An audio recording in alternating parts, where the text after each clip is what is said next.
হামজা চৌধুরী, বাংলাদেশের ফুটবলের নতুন যুগের সূচনা, পর্ব 2।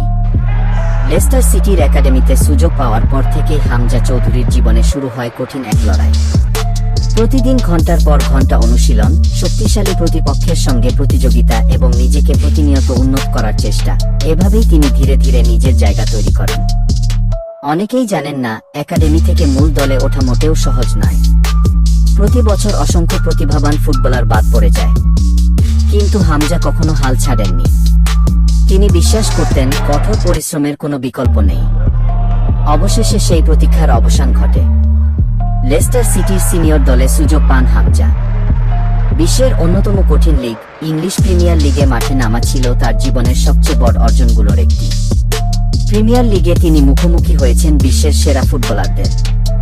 দ্রুতগতির আক্রমণ থামানো, মাঝমাঠ নিয়ন্ত্রণ করা এবং দলের ভারসাম্য বজায় রাখা, এসব কাজ তিনি দারুণ দক্ষতার সঙ্গে করেছেন। হামজার সবচেয়ে বড় শক্তি হল তার শান্ত স্বভাব। চাপের মুহূর্তেও তিনি সহজে ভুল করেন না।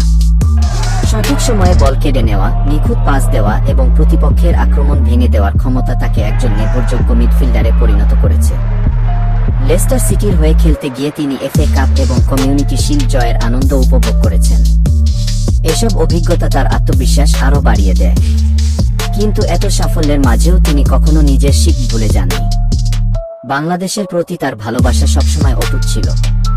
পরিবারের কাছ থেকে তিনি বাংলাদেশের ইতিহাস, সংস্কৃতি এবং মানুষের কথা শুনে বড় হয়েছেন।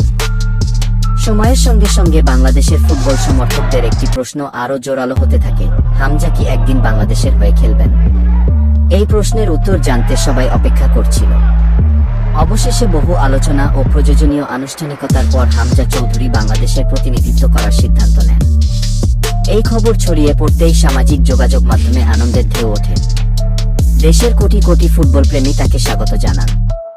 অনেকেই মনে করেন, হামজার মতো আন্তর্জাতিক মানের একজন ফুটবলার বাংলাদেশের দলে যোগ দেওয়ায় দলের মান আরও উন্নত হবে। তার অভিজ্ঞতা শুধু মাঠেই নয়, ড্রেসিং রুমেও অন্য খেলোয়াড়দের আত্মবিশ্বাস বাড়াবে। কিন্তু হামজার বাংলাদেশের জার্সি পরার গল্প এখানেই শেষ নয়।